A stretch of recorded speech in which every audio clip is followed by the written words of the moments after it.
Hello hi students. हम junior assistant के paper 2022 के जनरल स्टडीज़ के सेक्शन को हम देख रहे थे। ठीक है, तो हमने उसमें कुछ क्वेश्चंस किए थे। हम नेक्स्ट क्वेश्चंस पे को देखते हैं और उनको डिस्कस करते हैं। ठीक है, तो चलिए हम स्टार्ट करते हैं। नेक्स्ट क्वेश्चन जो है, wear was the head quarter of theosophical society established in 1886। ठीक है, तो इसका जो आंसर है वो दिया हुआ है, दैट इज़ मद्रास। ठीक है, हम थियोसॉफिकल सोसाइटी के बारे में थोड़ा पढ़ते हैं। ठीक है, थियोसॉफिकल सोसाइटी जो थी ये 1886 में अडियार एक जगह है। अडियार किस जगह? इन आज के चेन्नई जिसे कहते हैं, चेन्नई मतलब मद्रास में था। ठीक है, ओरिजिनली जो ये सोसाइटी थी ये न्यूयॉर्क में बनी थी। कहाँ बनी थी? In the New York in 1875, in 1875। ठीक है, इसको बनाने वाले जो थे दैट वाज तीन इंडिविजुअल्स इसमें इन्वॉल्व थे। That is Helena Blavatsky. First Helena Blavatsky, second was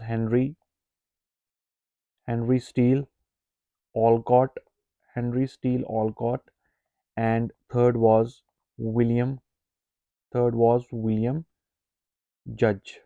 ठीक है, तो ये तीन इंडिविजुअल्स थे जिन्होंने ये सोसाइटी बनाई थी। ठीक है, थियोसॉफिकल सोसाइटी जो थी ये मोस्टली यहाँ डिफरेंट रिलीजन्स की टीचिंग्स को इन्वॉल्व ने किया था। डिफरेंट रिलीजन्स की टीचिंग, ठीक है, जैसे इंटर रिलीजन टीचिंग्स को इन्वॉल्व किया था उस, और उसके साथ फिलोसॉफिकल टीचिंग्स भी यहाँ पढ़ाई जाती थी, डिस्कस की जाती थी। ठीक है, तो सबसे पहले ये न्यूयॉर्क में स्टार्ट हुआ था, लेकिन ये इन्होंने अपना सेंटर जल्दी शिफ्ट किया था। कहाँ? अडियार जगह है जो कहाँ है, जो मद्रास में है। ठीक है, so that was the theosophical society which was established in 1886। ठीक है, next question is which is the coldest month in the Jammu region. Jammu region का कोल्डेस्ट मंथ कौन सा है? जम्मू रीजन का जो कोल्डेस्ट मंथ है दैट इज जनवरी। जनवरी जो है mostly the coldest month in Jammu, जहाँ जो एवरेज लो टेम्परेचर जाता है 6 डिग्री टू 8.5 डिग्री।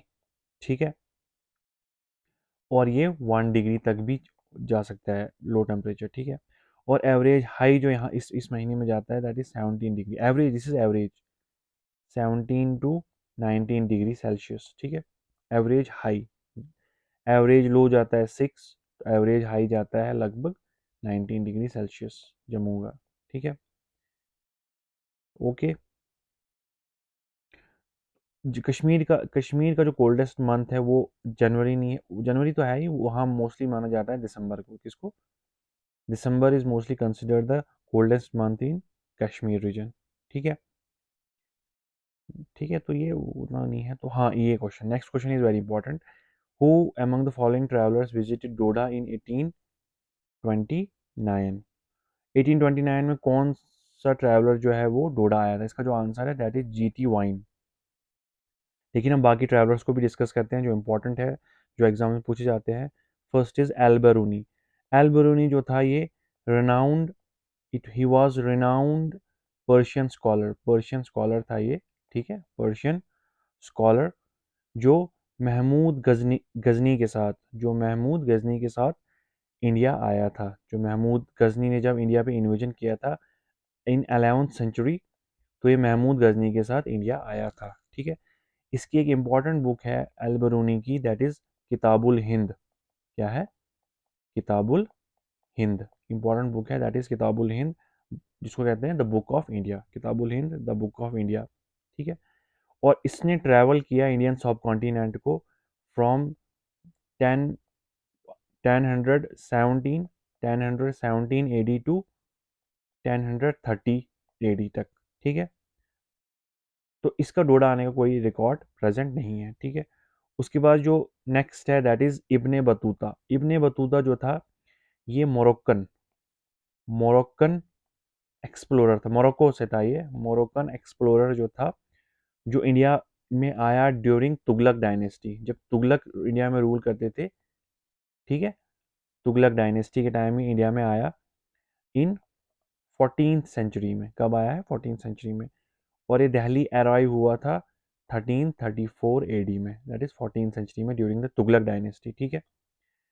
और ये इसने काम किया है एज अ जज या उसको काजी कहा जाता था, इन अंडर सुल्तान मोहम्मद बिन तुगलक। किसके अंदर? सुल्तान मोहम्मद बिन तुगलक, ठीक है, ओके। उसके बाद जो नेक्स्ट था that is Hyun Sen. Hyun Sen जो था, ये चाइनीज, एक तो चाइनीज बुद्धिस्ट पिलग्रिम था ये, ठीक है, पिलग्रिम था, जो इंडिया में आया ड्यूरिंग 17th सेंचुरी। ये 17th सेंचुरी, बहुत पहले इंडिया में आया है। तो 1829 का तो कोई रूल इसमें है ही नहीं है ना। देखो एल्बरूनी आया था 11th सेंचुरी में, ये आया था, एल्बरूनी आया था 11th सेंचुरी में। इब्ने बतूता आया था 14th सेंचुरी में। तो 1829 का कोई वहाँ है, 19th सेंचुरी का तो कोई है ही नहीं। ह्यून सेन आया है 7th सेंचुरी में, ठीक है, ऑलमोस्ट 630 AD के टाइम, ठीक है, ठीक है। इसने क्या किया है, इसने इंडिया के बारे में बहुत सारी चीज़ें लिखी हुई है, ठीक है। ये नालंदा भी गया है, नालंदा यूनिवर्सिटी, वहाँ भी इसने विजिट किया है, ठीक है। तो ये 17th सेंचुरी में आया, तो ये इसका आंसर नहीं हो सकता ऑब्वियसली। इसका जो आंसर है that is GT wine, Godfrey Thomas wine, ठीक है। ये इंग्लिश ट्रैवलर था। क्या था ये? इंग्लिश ट्रैवलर था, जो आया था हिमालयन रीजन को एक्सप्लोर करने, जिसमें जम्मू कश्मीर भी आता था। Himalayan region, Jammu Kashmir is a Himalayan state, ठीक है ना। और ये आया था ड्यूरिंग 1830 उस टाइम, ठीक है। तो ये उस टाइम डोडा किश्तवाड़ के रीजन को इसने ट्रैवल किया था, ठीक है, ओके। तो इसका जो आंसर है that is G T Godfrey Thomas Vigne, okay. Alberuni नहीं है, इब्ने बतूता नहीं है, एल्बरूनी नहीं है, इब्ने बतूता नहीं है, हुसैन नहीं है, ठीक है। When did the famous Mughal emperor Akbar conquered Kashmir? Akbar ने कश्मीर को कब कॉन्कर किया था? ठीक है, अकबर ने कॉन्क्यूर किया था 1856। अकबर का टाइम पीरियड आपको थोड़ा पता होना चाहिए क्या था। और 1856 में अकबर ने कश्मीर को कॉन्क्यूर किया था, ठीक है। अकबर ने क्या किया था, मतलब अपनी एक आर्मी भेजी थी, अपनी एक फोर्स भेजी थी, अंडर द कमांड ऑफ भगवान दास, अंडर द कमांड ऑफ भगवान अंडर द कमांड ऑफ भगवान दास एंड कासिम खान एंड कासिम कासिम खान, ठीक है, ठीक है। और इसने उस उन्होंने एक बैटल लड़ी थी नियर शुपियन के नज़दीक, साउथ कश्मीर में उन्होंने एक बैटल लड़ी थी, जिसमें वो जीत गए थे। और कश्मीर का रीजन जो था वो मुगल एम्पायर के अंदर आ गया था ड्यूरिंग अकबर के रीन के दौरान, ठीक है। अब नेक्स्ट क्वेश्चन जो है that is, how are the barren hilly terrains, desert lands and ravines classified as? Permanent pastures, wastelands, culturable wastelands या फैलोलैंड्स, ठीक है। तो इसमें से क्या इसका आंसर है? इसका जो आंसर है मोस्टली वेस्टलैंड्स है। हिली टेरेन्स जो होती हैं, ठीक है, वो मोस्टली वो मोस्टली किसी काम के नहीं होते हैं, वेस्टलैंड में ही आता है वो। डेजर्ट लैंड्स आपको पता है, आपको वहाँ कुछ ग्रो नहीं कर सकते हो, वो कल्टीवेबल लैंड्स नहीं है। हिली ट्रेन्स भी कल्टीवेबल नहीं होते हैं। रेवाइंस, ठीक है, जिन्हें हम काठिया कहते हैं, ठीक है। तो रेवाइंस जैसे जैसे वहाँ चंबल के रेवाइंस हैं, चंबल के रेवाइंस बड़े मशहूर हैं, ठीक है, छोटी छोटी हिल्स जैसी हैं वो, ठीक है। रेवाइंस ऑफ चंबल रेवाइंस, वो भी जो है वो भी वहाँ कल्टीवेबल नहीं है, वो भी मतलब not cultivable, not suitable for cultivation, ठीक है। तो ये लैंड्स मोस्टली वेस्ट लैंड्स हैं। वेस्ट लैंड मतलब जो कल्टीवेबल नहीं है, जहाँ हम कल्टीवेशन नहीं कर सकते, ठीक है। परमानेंट पास्चर्स आपको पता है क्या होती हैं? ये वो लैंड होती है जो मोस्टली यूज होती है फॉर ग्रेजिंग लाइफ स्टॉक्स को ग्रेज करने के लिए, ठीक है, ठीक है। इधर मोस्टली क्या होते हैं, इधर मोस्टली ग्रासेस होती हैं पास्चर्स में, जैसे पास्चर एंड और फोरेज क्रॉप्स कौन सी होती है? फोरेज क्रॉप्स वो होती हैं जो हम चारे के लिए यूज़ करते हैं, जो चारने वारने के लिए इनको यूज़ करते हैं, ठीक है। उसके बाद वेस्टलैंड तो आपको मैंने बोला, ठीक है। उसके बाद कल्चरेबल, क्या next next is culturable wasteland. Culturable wasteland वो लैंड होती है जो अभी कल्टीवेट नहीं की गई है, जिसमें अभी कल्टीवेशन नहीं की गई है, ठीक है। उसमें एग्रीकल्चर पोटेंशियल है इसके अंदर, लेकिन ये अभी कल्टीवेशन नहीं की गई है, ठीक है। ओके, उसे कहते हैं कल्चरेबल वेस्टलैंड, कि इसमें एग्रीकल्चर पोटेंशियल है लेकिन अभी कल्टीवेट इसको नहीं किया गया है, ठीक है। लास्ट में है फिर फैलो लैंड्स। फैलो लैंड्स ये होती है, फैलो लैंड वो होती है, ये एग्रीकल्चरल लैंड होती है जिसको हम कुछ टाइम के लिए अनकल्टिवेबल रखते हैं, ठीक है। जिसको हम कुछ टाइम के लिए कोई भी क्रॉप्स इसमें ग्रो नहीं करते हैं। होती है क्या है, होती है कल्चरेबल एग्रीकल्चरल लैंड है जिसको हम कुछ टाइम के लिए ऐसे ही रखते हैं। क्यों क्यों रखते हैं ऐसे? ताकि इसकी सॉयल की जो फर्टिलिटी है वो थोड़ा रिकवर हो जाए, ठीक है। आपको पता है क्रॉप्स जो है वो मिनरल, जैसे फर्टिलाइजर्स जिसे हम यूज़ करते हैं, वैसे सॉयल में मिनरल्स होते हैं। क्रॉप्स जो है मिनरल्स को यूज़ करते हैं, और अगर कंटिन्यूसली हम मिनरल्स को क्रॉप्स को यूज़ करते रहे तो मिनरल्स डिप्लीट हो जाते हैं सॉयल में। तो सॉयल को कुछ टाइम के लिए हम ऐसे ही रखते हैं एग्रीकल्चरल लैंड को, ताकि उसके मिनरल्स रिकवर हो जाएं, ठीक है। So this is fallow lands, ठीक है। Okay, next question is in Amarnath ji caves is a holy place for obviously Hindu pilgrims. आपको पता है अमरनाथ केव्स के बारे में? आपको पता है अमरनाथ केव जो है ये हिंदुइज्म के लिए बहुत इंपॉर्टेंट है। यहाँ क्या है, यहाँ एक आइस का शिवलिंग है, आइस का शिव लिंगम है, ठीक है, शिवलिंगम, ठीक है। जहाँ यहाँ लोग बहुत सारे आते हैं, ठीक है। ये ये अमरनाथ केव कहाँ पड़ती है? डिस्ट्रिक्ट अनंतनाग के अंदर आता है। किसके अंदर आता है? डिस्ट्रिक्ट अनंतनाग में, इन लिदर वैली के एंड पे लगभग आ जाता है, ठीक है, ठीक है। ओके, इसकी थोड़ी माइथोलॉजिकल बैकग्राउंड हम पढ़ेंगे कि अमरनाथ जी केव्स के बारे में क्या जो माइथोलॉजी है। इसमें ये होता है कि अमरनाथ जी की केव की ये सिग्निफिकेंस है कि इसमें जो लॉर्ड शिवा थे, लॉर्ड शिवा जो हैं, उन वो दिस गॉडेस पार्वती को वो गॉडेस पार्वती को कुछ कहना चाहते थे। वो उनको कुछ ऐसी बात कहना चाहते थे, उसको कहते हैं अमर कथा। वो उन्हें अमर कथा कहने चाहते थे, ऐसा कुछ कहना चाहते थे जिसकी वजह से इंसान अमर हो जाए, ठीक है। तो जब इनको वो चीज़ वो बात गॉडेस पार्वती को कहनी थी, तो वो उनके पास जो भी चीज़ें थी वो उनको छोड़ देते हैं, उनको रास्ते में ही छोड़ देते हैं, और इस केव के अंदर चले जाते हैं, और इस केव में वो अमरकंथा बोलते हैं। और ये माना जाता है कि उस टाइम वहाँ दो पिजन्स थे जिन्होंने वो सुन ली थी वो अमर कथा, और वो अमर हो चुके हैं। और कभी कभार अभी भी पिलग्रिम्स जब उस केव में जाते हैं तो उनको वो पिजन्स दिख जाते हैं, ठीक है। अभी एक माइथोलॉजिकल व्यू पॉइंट है, ठीक है।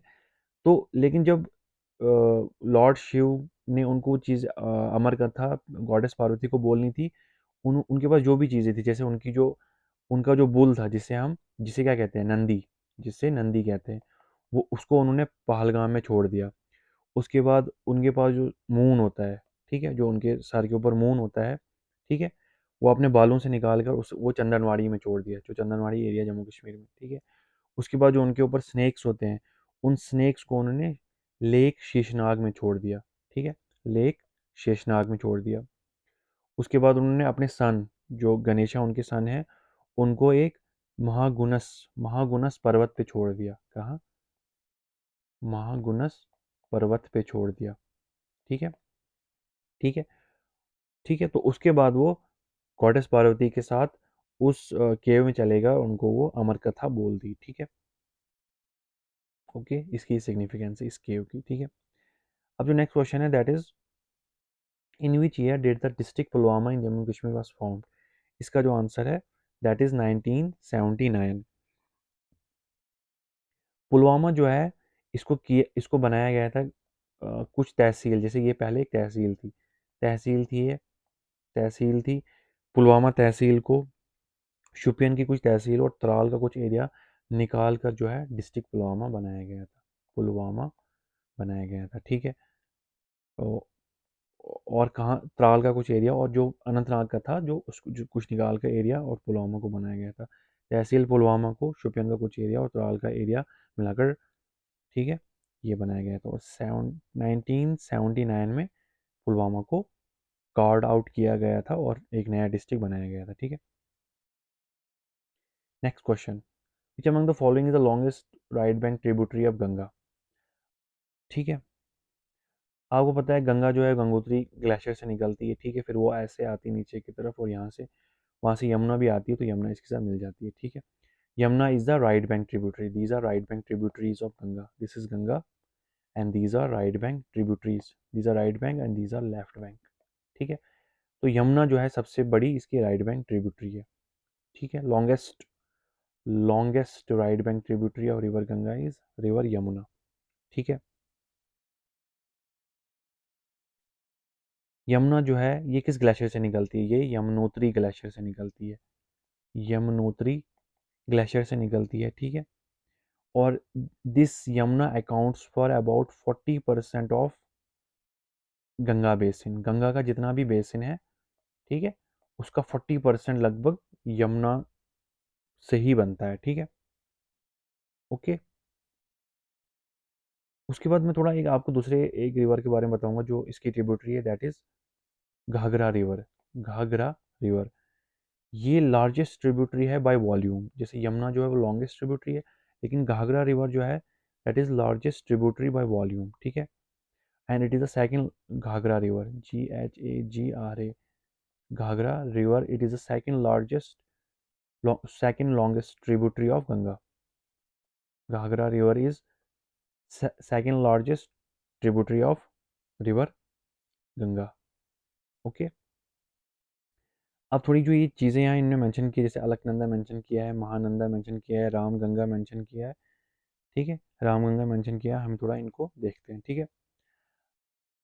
ठीक है, देखो जब गंगा जब निकलती है सबसे पहले वो अलकनंदा ही उसे कहा जाता है, ठीक है। फिर ये कुछ उसके साथ अलकनंदा के साथ बहुत सारी स्ट्रीम्स, बहुत सारी ट्रिब्यूटरीज मिलती है, ठीक है, अलग अलग पॉइंट्स पे, और लास्ट पे गंगा बन जाती है, ठीक है, ठीक है। अलकनंदा जो है अलग अलग स्टेशंस पे अलग अलग रिवर्स के साथ मिलती है, जिन स्टेशंस को हम प्रयाग कहते हैं, क्या कहते हैं, प्रयाग, ठीक है। अलकनंदा, ठीक है, अलकनंदा जब स्टार्ट में निकलती है तो इस सबसे पहले इसको, ये थोड़ा मैं आपको इसमें डिटेल इसको दिखाता हूँ, इसमें अलकनंदा जब सबसे पहले निकलती है तो वो सब उसमें जो सबसे पहले दरिया आता है that is Dhauli Ganga, Dhauli Ganga, this is